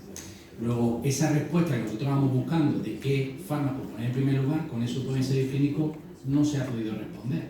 Y luego seguimos buscando marcadores genéticos, marcadores biológicos que digan, pues este paciente va a responder mejor a este biológico o va a responder mejor a este otro biológico. Pero a día de hoy, más allá de estos antígenos de histocompatibilidad que se llaman HLA, no tenemos una respuesta tampoco para eso. Nos gustaría tenerla porque iríamos directo a poner el fármaco que consideramos mejor para ese paciente. Pero es que no la tenemos. La sensación de que el paciente tiene que ir pasando por un fármaco, por otro fármaco, por otro fármaco, sabemos que muchos pacientes la tienen, pero no podemos darle otra respuesta a ese paciente. Como dice Luisa, el paciente empieza con un fármaco biológico y sabemos que ese fármaco biológico probablemente tenga fecha de caducidad. Probablemente lo que tenemos que hacer, y lo estamos haciendo, es utilizar cada vez de forma más precoz esos tratamientos biológicos, antes de que la enfermedad esté muy deteriorada y probablemente ningún fármaco biológico haga responder a ese paciente. No sé si te he respondido. Sí, y además has metido también un elemento que también lo estoy yo notando últimamente, y es que se está entrando antes a los pacientes en los tratamientos biológicos. Antes se tardaba más, antes se llevaban más tiempo, a lo mejor con otro tipo de tratamiento, hasta llegar al biológico. Cada día, y sobre todo chavales jóvenes, están entrando muy rápido. Quería comentar, por ampliar un poco lo que decía mucho, porque no sé si algo más que te quería antes en analítica a eso, ¿no? De que efectivamente, lo que se ha dicho, no disponemos de marcadores biológicos que nos permitan saber qué fármaco concreto le va a ir al paciente individual. Pero con lo que sí contamos ya, y yo creo que el año pasado, de hecho, algunas charlas se dio sobre eso, y se está haciendo de forma rutinaria, es la medición de niveles del biológico en los pacientes y del desarrollo no de anticuerpos. Porque es verdad que eso ayuda a la hora de tomar decisiones. Antes de eso, como tú decías, era un poco, bueno, ponemos el fármaco, vemos cómo está el paciente clínicamente, esperamos lo suficiente para estar seguros de que no le está funcionando porque los síntomas empeoran y entonces cambiamos al siguiente fármaco. En la estrategia de ahora afina un poco más. Se le hacen unos análisis al paciente para ver el nivel del fármaco y si tiene o no, si está desarrollando anticuerpos. Y según la interpretación de esos dos parámetros, sabemos si lo que hay que hacer es subir la dosis o cambiar de fármaco. Y esa herramienta no la teníamos antes, y contamos con ella desde hace, no sé, 3-4 años quizás, ¿no? Y la verdad es que está ayudando mucho en la toma de decisiones. Seguimos esperando los biomarcadores que se comentaban para poner una terapia más individual. Pero por lo menos esto ayuda a no tener que esperar que el paciente tenga muchos síntomas para decidir lo que hacer. Muy bien. Totalmente Bueno, como vamos mal de tiempo, vamos a pasar a la siguiente pregunta. Vale, pero como vamos mal de tiempo, hay una pregunta que suele surgir. Cada vez los enfermos con enfermedades inflamatorias son cada vez más jóvenes y entonces surge una pregunta. ¿Me puedo quedar embarazada con la enfermedad? ¿Y cuándo me puedo quedar? La responde ahora la doctora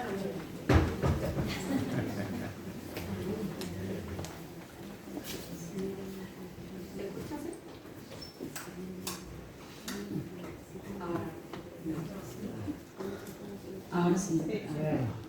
Bueno, pues yo voy a intentar responderos a esta pregunta, que muchas veces os da vergüenza o no nos consultáis, y la verdad es que para nosotros es muy importante y a veces vamos a la consulta, tenemos 5 minutos, lo sabéis ustedes, y nos lo preguntamos. Entonces de aquí deciros activamente que si os surge esta duda, nos la consultéis porque es muy importante y ahora veremos por qué. Además una enfermedad que, como ya ha dicho la doctora Castro, afecta a muchísima población joven que está en edad fértil. Entonces eso es muy importante, no solo mujeres sino hombres también, ¿vale? Y es que la capacidad fértil, es decir, la probabilidad de quedarse embarazada, ahora hablamos de la mujer, de una mujer con una enfermedad inflamatoria intestinal, a priori es igual que la población general, ¿vale? Vamos a tener en cuenta ciertas cosas. Obviamente, si estamos en un brote, me encuentro fatal, pues el líbido se nos va a bajar. Si no tengo relaciones, no puedo quedarme embarazada, no me tengo que obsesionar, ¿vale? Después, cirugía. Hay ciertas cirugías que si modifican a nivel pélvico las estructuras o a lo mejor ligan alguna trompa por alguna cosa que haya pasado o porque haya tenido alguna fibrosis o alguna cosa, puede hacer que disminuya la fertilidad, pero eso no significa que no podamos quedarnos embarazadas. Y algunos medicamentos, sobre todo la sulfasalacina en varones, disminuye la capacidad y la movilización de los espermatozoides. ¿Para siempre? No. Lo quitamos y en unos 2-3 meses vuelven a estar normal, ¿vale? Entonces, también los hombres, si estoy buscando con mi pareja tener un bebé, no me sulfuro y si tengo algún tratamiento le pregunto a mi médico a ver si eso puede estar en relación, ¿vale? Y si estoy operada, ¿me puedo quedar embarazada? Pues también, ¿vale? Van a intervenir y van a afectar las cosas que os he explicado anteriormente, el tipo de cirugía que tengáis. El tiempo desde la cirugía, obviamente, es lógico que si acabo de estar intervenida, pues no será el mejor momento para buscar tener un bebé, ¿vale? Porque los cambios durante el embarazo son múltiples y os va a afectar, ¿vale? Pero por norma general sí que os podéis quedar embarazadas. Y si tenéis un estoma, también os podéis quedar embarazadas, ¿vale? Puede ser, y es verdad que hasta un 60%, que no es poco, podéis tener alguna disfunción del estómago, pero la mayoría de esas pacientes que tienen algún tipo de disfunción suele estar más en relación a que la pegatina no se le puede poner bien por la distensión de la tripa, algún tipo de eso, ¿vale? Pero no por el estómago en general. Podéis tener un prolapso, un poquito, que se salga un poquito para afuera, ¿vale? La presión de la barriga, del abdomen con el feto, todo cambia, aprieta, pues sale un poquito, ¿vale? Pero por norma general podéis tener un bebé. ¿Y cuándo me quedo embarazada? Esta es la pregunta y por la que os digo que es súper importante que nos lo hagáis saber, porque no en cualquier momento debéis quedaros embarazada, ¿vale? El embarazo debe tener una cierta programación. ¿Por qué? Porque el mejor momento para que os quedéis embarazada es cuando estéis bien clínicamente, estéis asintomática, tengáis la enfermedad controlada. ¿Y eso por qué? ¿Por qué no puede quedar en cualquier momento? Pues mirad, es que una enfermedad, o sea, un embarazo que os quedéis durante un brote va a hacer que no podamos probablemente controlar el brote en casi todo el embarazo. Puede empeorar además durante el primer trimestre y los síntomas probablemente, como digo, no seamos capaces de controlarlo. Y esto sí que va a tener repercusión sobre el feto, ¿vale? Muchos van a nacer entonces prematuro, bajo peso, entonces es importante que nos lo comuniquéis y cuando ya veamos que la enfermedad está controlada, normalmente esperamos, no hay una evidencia de cuánto tiempo justo desde que la enfermedad está controlada, pero normalmente unos 3-6 meses que estéis controlados, pues podemos buscar el embarazo. Y eso sí que se ve que no aumenta el riesgo de tener más brotes durante el embarazo, que ahora también lo hablaremos, ¿vale? ¿Tendré un embarazo normal? Pues esto es lo que acabo de decir. Probablemente sí, la mayoría de pacientes sí. Colitis ulcerosa con mucha más probabilidad, es cierto, pero también la enfermedad de Crohn, ¿vale? No hay mayor riesgo de enfermedades congénitas, ¿vale? No voy por tener una enfermedad de Crohn, no quiere decir que mi hijo, porque yo no voy a absorber, es que si yo no absorbo bien los nutrientes, porque yo tengo una enfermedad del intestino, pues mi hijo entonces no le va a llegar, ¿para qué? No hay más desarrollo de enfermedades congénitas, ¿vale? Es igual que en la población general. Pero, como os decía, si lo tenemos durante la concepción, durante un brote, pues ahí sí que hay más riesgo de tener un embarazo prematuro, bajo peso o algo relacionado en esta dirección, ¿vale? Pero no de malformaciones. Y sí que es verdad que la enfermedad de Crohn es algo más frecuente y sobre todo si tiene un brote durante el embarazo, te quedas embarazada durante un brote. La mayoría de partos, que también nos preguntáis mucho, por norma general pueden ser vaginales, ¿vale? No sé, que por alguna cosa te la indique el ginecólogo, que hay muchas indicaciones propias del embarazo, ¿vale? Al no ser que tenga una enfermedad de Crohn perianal activa, que ahí sí que el parto va a ser por cesárea, porque si hace falta una episiotomía o cualquier cosa, pues puede complicar la enfermedad perianal que tengo. Y si tengo un brote durante el embarazo, ¿qué hago? Pues lo que os hemos dicho 20.000 veces, tenéis el teléfono de nuestra enfermera, que es maravillosa y que contesta a todas las llamadas y que con ella podéis contactar. ¿Por qué? Porque es que es fundamental que no retiréis tratamiento, al no ser que os digamos nosotros que lo retiréis, porque es más peligroso el que tengáis un brote y una enfermedad mal controlada al riesgo que tenga el fármaco que estéis tomando sobre vuestro bebé, ¿vale? Así que contactáis con nosotros y vamos a iniciar un tratamiento de forma rápida, por lo que os acabo de explicar, ¿vale? Bueno, y si yo me quedo embarazada, lo primero que hago es quitar toda la medicación, porque eso es lo primero que hacéis. No contactáis habitualmente, lo primero que hago, me muero de miedo, yo no quiero que a mi bebé le pase nada, me quito toda la medicación. Mal, por lo que acabo de decir, el riesgo es mayor teniendo un brote, le va a pasar más cosas a tu bebé teniendo un brote que la mayoría de fármacos que tomáis. Y aquí os traigo una tabla que está recogida por la ECO y por la asociación nuestra de GTQ, en el que, si veis, la mayoría de fármacos que tenemos de forma durante los mantenimientos se pueden tomar. Y simplemente a lo mejor los antibióticos, que sí que hay un poco más de limitación y por eso no queremos que estéis en brote, porque los antibióticos, pues a lo mejor lo ponemos si tenéis un acceso en una enfermedad de Crohn, pero no lo vamos a poner nunca en un mantenimiento por otras cosas, ¿vale? Los corticoides, si tenéis un brote, se pueden poner, ¿vale? Y no están contraindicados y los podemos poner, ¿vale? Y eso es mejor y mucho más seguro a tener un brote, aguantar y encima retirar tratamiento por el miedo a lo que le pueda pasar a él. Bueno, y la segunda duda es que si yo tengo la enfermedad, ¿qué va a pasar con mi hijo? Porque yo no quiero que mi hijo tenga la enfermedad, que yo lo he pasado muy mal. Entonces, ya la doctora Valdés os ha hablado y os ha puesto una diapositiva muy parecida a esta, y es que esta nosotros la repetimos hasta la saciedad, ¿vale? No hay un único factor desencadenante, no tenemos una bombillita que la apagamos y quitamos la enfermedad, sino que aparece por múltiples causas, ¿vale? Es verdad que la genética pues cada vez está más en desarrollo, cada vez la conocemos más, y entre eso y la inmunidad pues es lo que estamos intentando en los últimos años para intentar ir un poco más dirigido, pero no es el único factor. Entonces esto es tan así que sí que se han hecho estudios poblacionales y se sabe que si un progenitor está afecto pero el otro no está afecto, la probabilidad de que nuestro bebé tenga la enfermedad es en torno a un 3 a un 8%. Es baja, ¿vale? Ahora, si un progenitor está afecto y el otro también está afecto, la probabilidad aumenta un 15 o un 30%, algo más 30% si es una enfermedad de Crohn y más 15% si es una colitis ulcerosa, ¿vale? Pero bueno, sabemos lo que tenemos, sabemos quién está afecto, quién no está afecto. Después el curso de la enfermedad no lo vamos a ver igual, porque yo lo haya pasado muy mal, mi hijo lo va a pasar muy mal, o porque yo lo haya pasado muy bien, mi hijo lo va a pasar muy bien. La enfermedad inflamatoria intestinal, cada paciente es un mundo, cada paciente es diferente, y entre ustedes cuando habláis probablemente veáis que poco tenéis parecido unos a otros, ¿vale? Y es la complejidad que esto tiene. Y la lactancia, ¿le puedo dar el pecho a mi bebé? Pues mirad, sabéis que los pediatras recomiendan hasta la saciedad, porque ha demostrado muchísimos beneficios, la lactancia hasta los 3 o 6 meses, ¿vale? Y es que incluso la lactancia materna ha demostrado ser un factor protector para el desarrollo de la enfermedad inflamatoria intestinal, por tanto es beneficioso. ¿Y qué pasa con los fármacos durante la lactancia?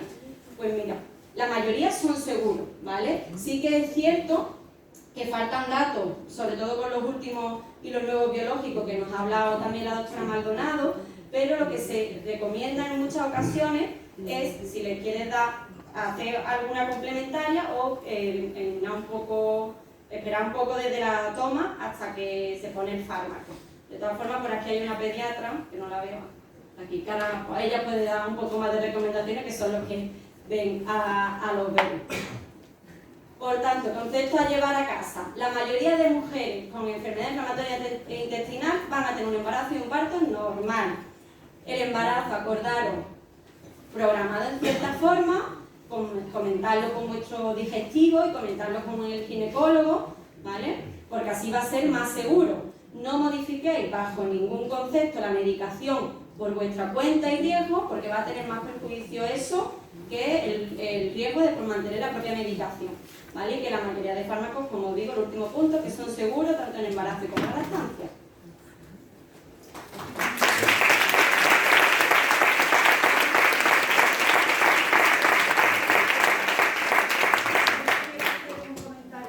Tampoco está contraindicada en las pacientes con enfermedad inflamatoria la fecundación in vitro.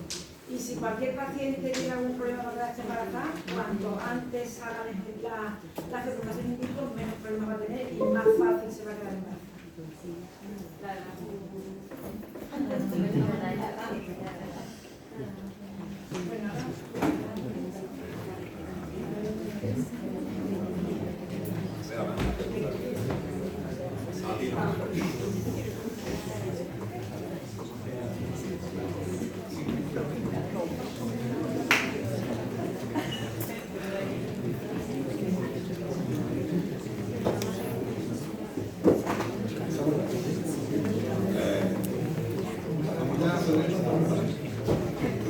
La pregunta es, tengo muchos dolores articulares y yo ahí también diría un pequeño detalle.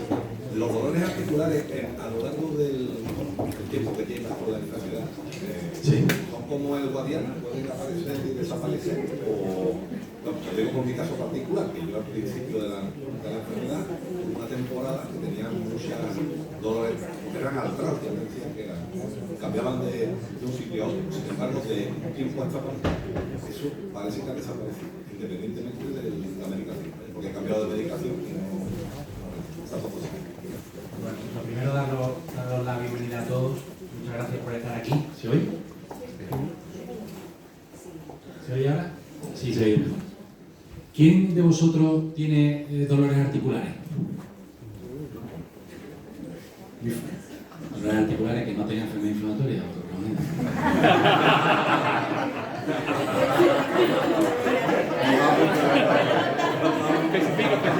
Vamos a hacer la pregunta mejor.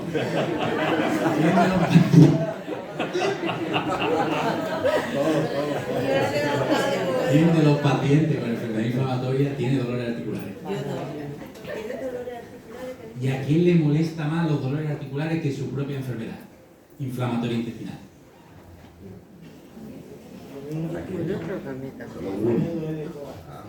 Algunos sí. ¿A ti, Luis?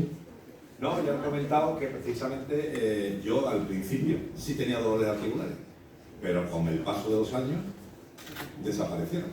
Hubo un fármaco que tuve en ese periodo, que fue la Dalimumab, que quizás fue el que me quitó los dolores articulares. Pero es que cuando ya dejé la Dalimumab y la dejé de evolucionar, sigo sin tener dolores articulares. O sea que ya no se lo puede empezar el fármaco. Es una pregunta también habitual, si los dolores articulares que tiene el paciente están motivados por el fármaco que está tomando. Es algo que también preguntáis de forma frecuente. Vamos a tratar un poco de responder a todo eso. Mirad, los dolores articulares se incluyen dentro de las manifestaciones extradigestivas, porque otra pregunta que voy a hacer es ¿quiénes de los pacientes con enfermedad inflamatoria tiene otras manifestaciones fuera del tubo digestivo? Por ejemplo, afectación de los ojos, afectación de la piel, manifestación hematológica o incluso hepática. Lo tienes todo, Pepe.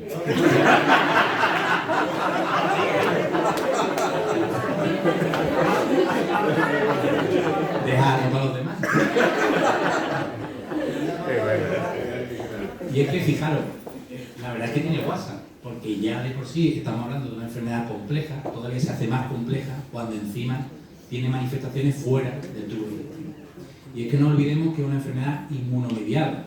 Y como enfermedad inmunomediada que es, no solo afecta al órgano principal, en este caso el tubo digestivo, sino que también va a afectar a otros órganos del cuerpo humano, del cuerpo de esa persona que padece enfermedad inflamatoria intestinal.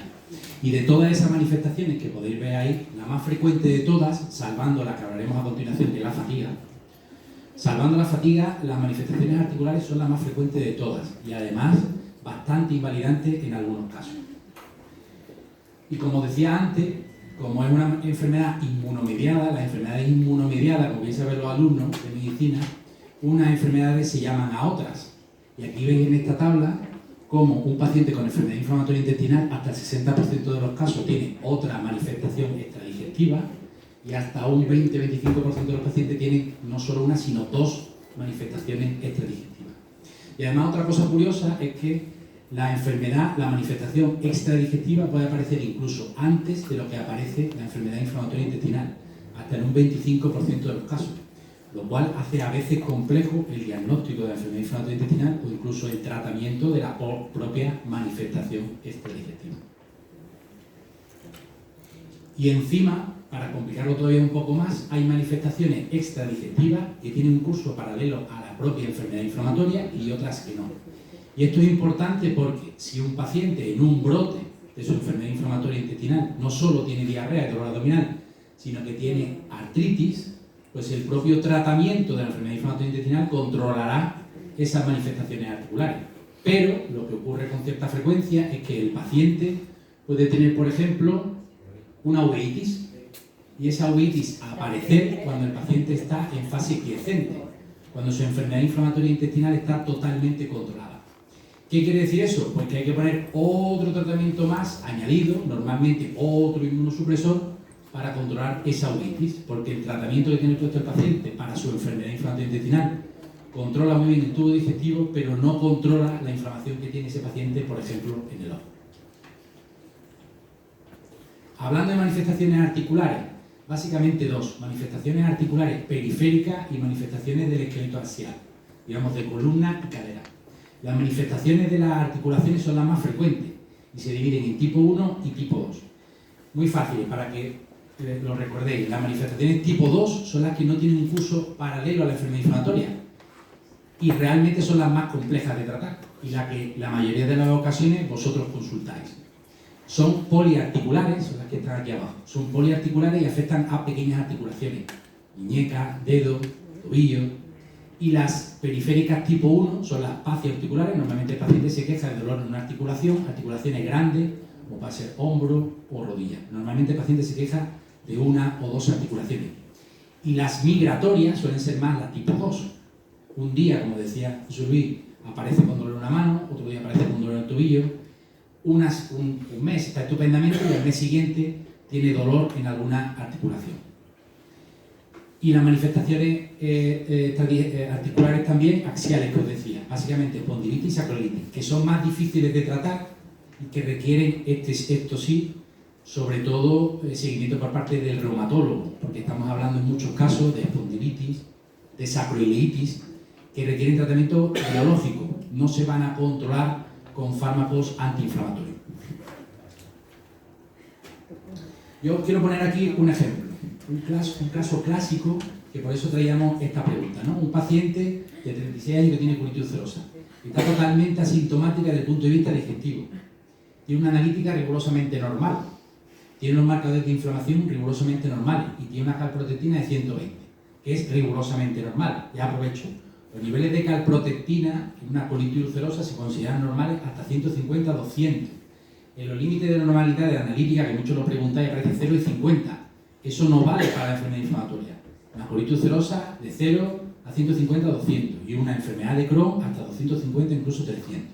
Luego 120 microgramos por gramo de calprotectina es rigurosamente normal. Podemos considerar que esa colitis ulcerosa está controlada, ¿sí? Pero sin embargo, el paciente, cuando acude a la consulta, y esto no ocurre con mucha frecuencia, nos dice: mira, estoy estupendo. No tengo dolor, no tengo diarrea, fantástico. ¿Cómo está la analítica? Fantástica, la analítica está estupenda. El colesterol, siempre preguntáis por el colesterol, estupendo. Pero es que tengo mucha dificultad para llevar a cabo mi trabajo, porque tengo dolor en las manos, tengo dolor en las muñecas, a veces en los pies, y realmente me invalida. Y la siguiente pregunta es: ¿qué tomo? Porque muchas veces también consultáis con el reumatólogo, enviamos al reumatólogo, el reumatólogo descarta que tenga una enfermedad autoinmune de la articulación, descarta que hay una artritis propiamente dicha, pero insisto que vosotros os invalida mucho esas manifestaciones articulares. Y esta es un poco la escala terapéutica que utilizamos: analgésicos, antiinflamatorios o COSIP y corticoides. Realmente para tratar esas manifestaciones articulares, por desgracia, a día de hoy no tenemos muchas más cosas. Los analgésicos, paracetamol y nolotil, y en la mayoría de los casos no solventa el problema. O solemos decir: empezar con nolotil, la tenéis con paracetamol y a ver cómo va. Pero muchas veces nos decimos: esto no me quita ni el dolor ni para atrás. Y los corticoides sí que es verdad que quita el dolor. Y algunas veces los ponemos a una dosis baja, pero sabéis que nosotros obviamos los corticoides. Sin duda alguna, los corticoides son los mejores fármacos para tratar la enfermedad inflamatoria intestinal. Sin duda alguna. Pero no lo podemos mantener en el tiempo. Un paciente que entra en un brote, y sabéis, porque muchos de los que estáis aquí habéis tenido brote, cuando le ponemos los corticoides, al día siguiente está estupendo. Se le ha cortado el brote de forma radical, mucho más rápido que cualquier tratamiento biológico. Pero no lo podemos mantener en el tiempo. Entonces, pacientes que tienen manifestaciones articulares, no solemos poner corticoides a no ser que sean muy inválidas. Nos quedan, por tanto, los antiinflamatorios y los COSIP.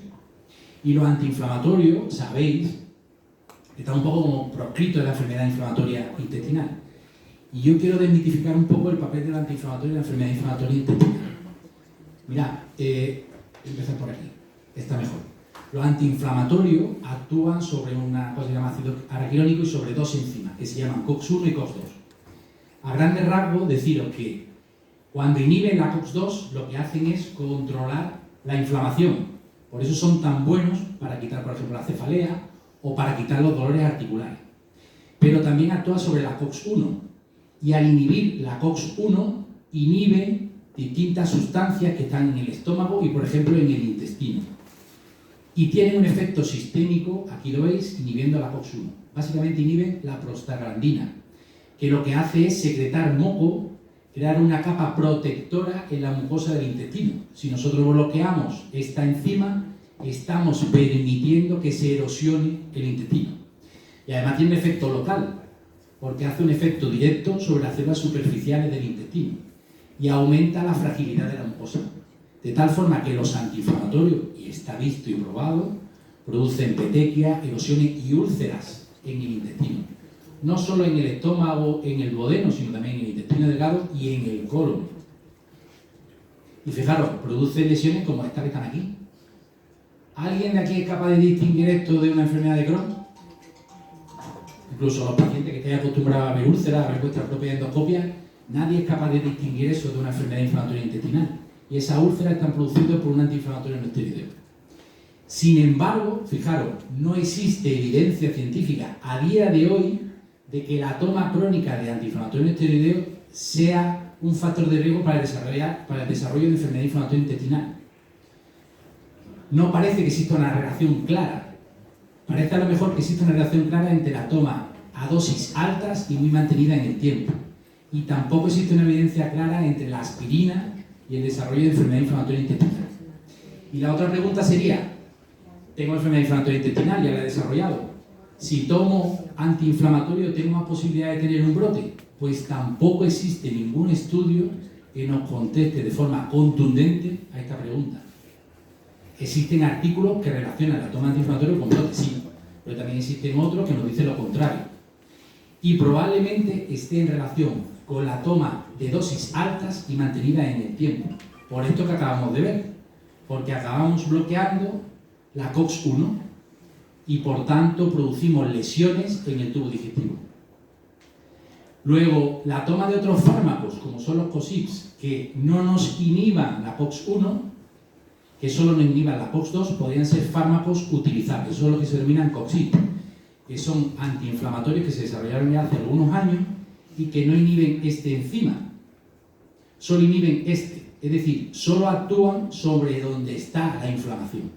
Y parece que por tanto producen menos lesiones en el tubo digestivo. De tal forma, ya concluyo esta diapositiva, los documentos de consenso vigentes reconocen que no hay pruebas que avalen que no se deba prescribir antiinflamatorio en los pacientes con enfermedad inflamatoria intestinal, ojo, en caso necesario. Porque lo que decimos muchas veces en la consulta, de nada sirve que tenga el colon estupendo, pero que usted no te puede levantar de la cama porque te duele la articulación. No tiene ningún sentido. Vamos a actuar un poco con lógica. Pautas cortas a dosis baja de antiinflamatorios son seguras y no se deben evitar en pacientes con enfermedad inflamatoria si se consideran necesarias y siempre bajo prescripción médica. Se debe evitar su uso a largo plazo a dosis altas, especialmente en los pacientes con enfermedad de Crohn y sobre todo con actividad inflamatoria. Y como hemos visto, si tenemos un fármaco que no nos inhiba el enzima que nos protege la mucosa, podríamos utilizarlo. De tal forma que cada vez estamos prescribiendo más fármacos COSIP, que parece que son más seguros en el manejo de estos dolores articulares que en los pacientes con enfermedad inflamatoria intestinal.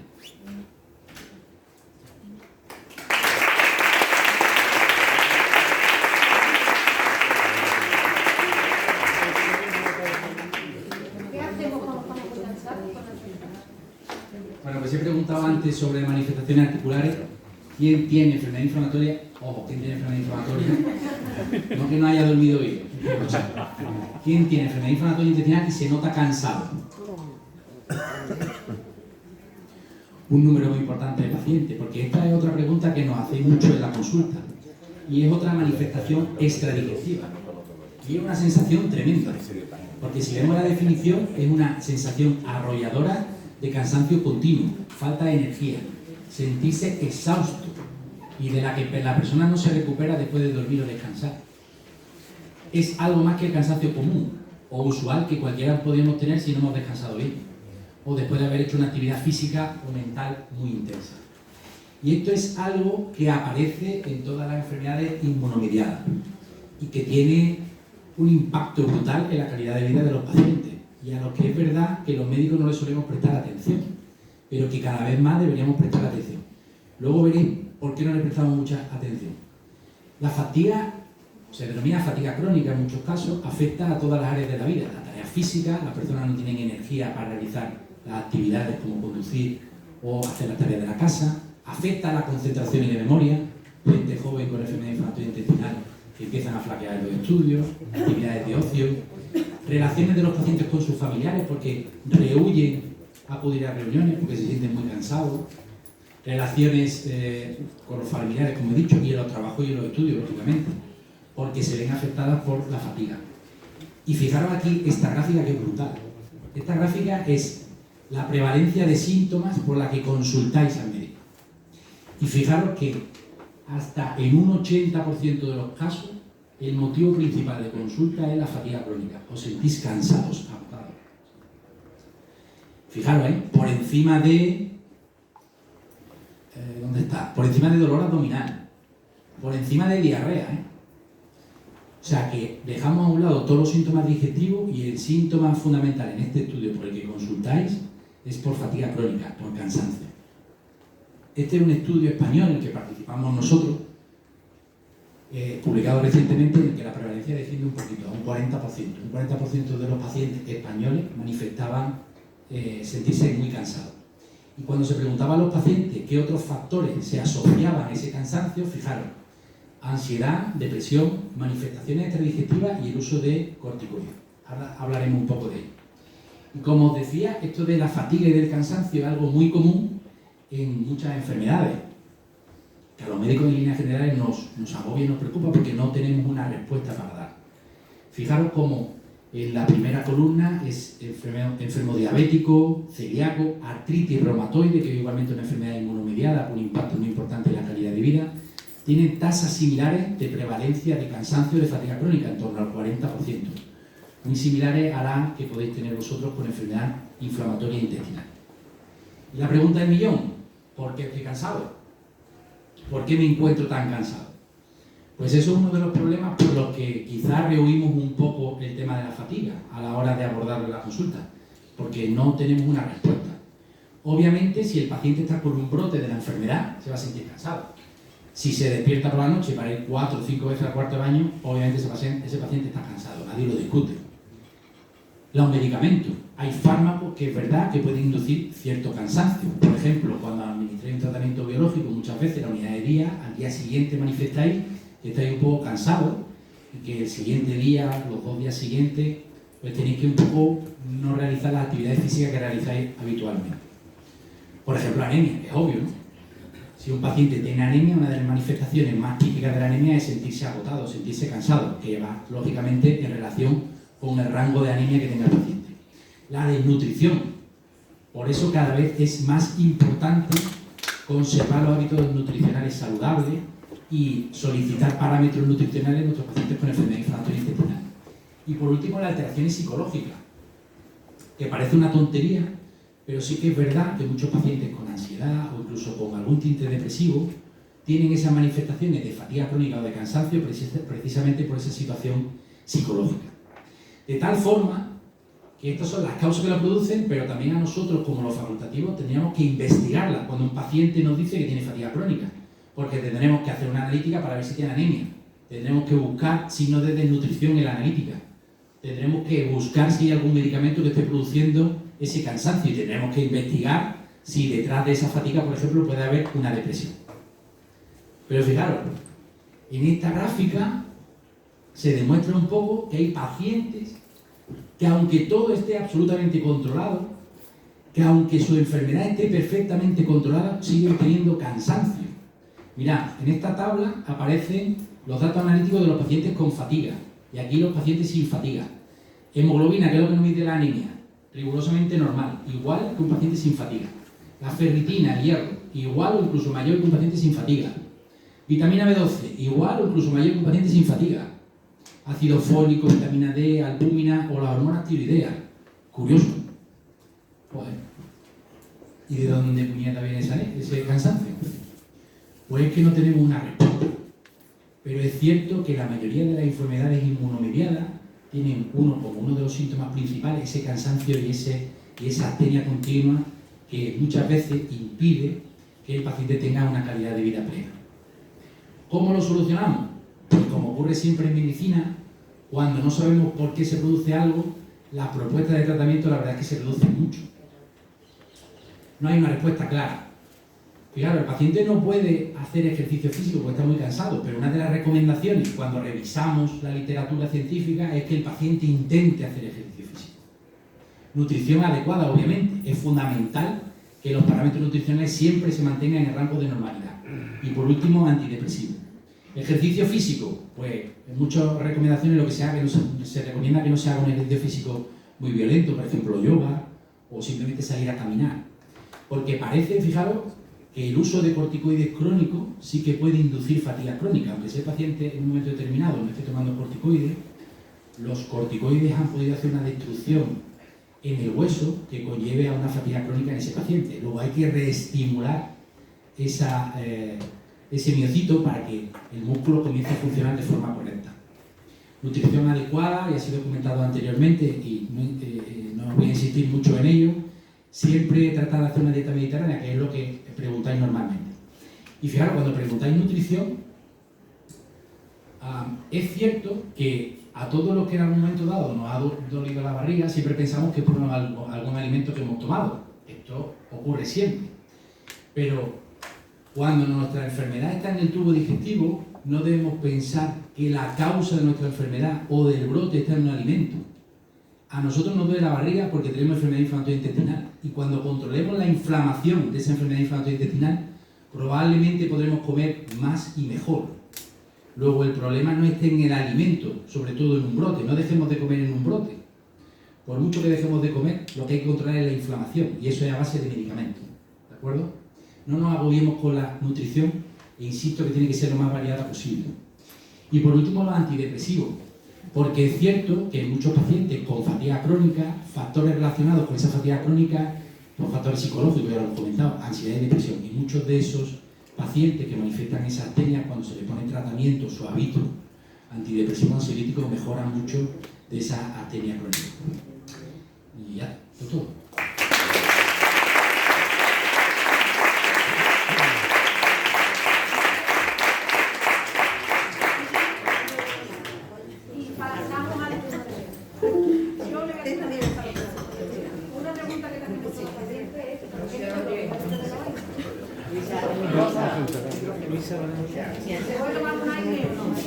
Hay muchas personas que van a la dentista, les sacan una muela, les sale un flemón y te preguntan, ¿me puedo tomar un antiinflamatorio? No le va a dar un corticoide para quitarle un flemón. ¿Le puede dar un ibuprofeno? Claro, es lo que he tratado de responder ahí, que hay que intentar hacer un uso lógico y razonado. El antiinflamatorio a las menos dosis posible y el menos tiempo posible. Pues eso es lo que yo quería saber. Y se puede tomar un ibuprofeno en cantidades mínimas que se puede. Pregunta de la sala.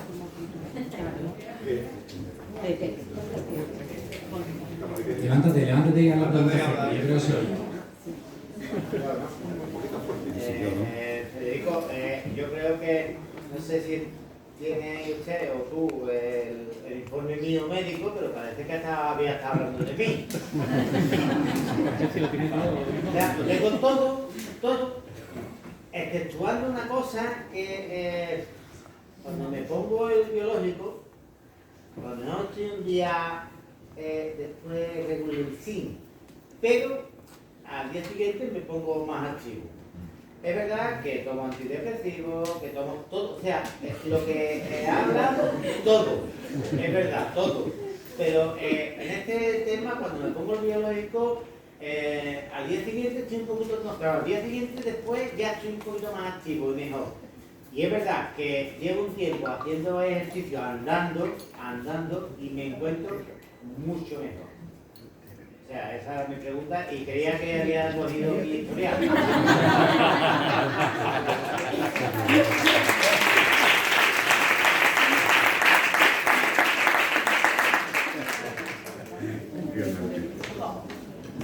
Yo tengo dos preguntas, si no me importa, ¿vale? La primera es, ¿puedo estar en brote, encontrarme mal, dolores y no tener el nivel de calproteína alto? A mí me diagnosticaron, ahora estoy con Luis otra vez, pero estaba antes, Martelles, el doctor Telles fue quien me hizo la colonoscopia y me lo dijo. Yo nunca he tenido el nivel de calproteína elevado, ni en negrita ni marcado. Sin embargo, tengo enfermedad de Crohn. Y la segunda pregunta, ¿hasta qué nivel puede llegar a afectar y debemos de cambiar en algo nuestra alimentación? Yo me obsesiono mucho con la alimentación, cuando la mujer enferma de Crohn o de colitis ulcerosa tiene las reglas, porque a mí, por ejemplo, se me agravan los síntomas, eso es normal.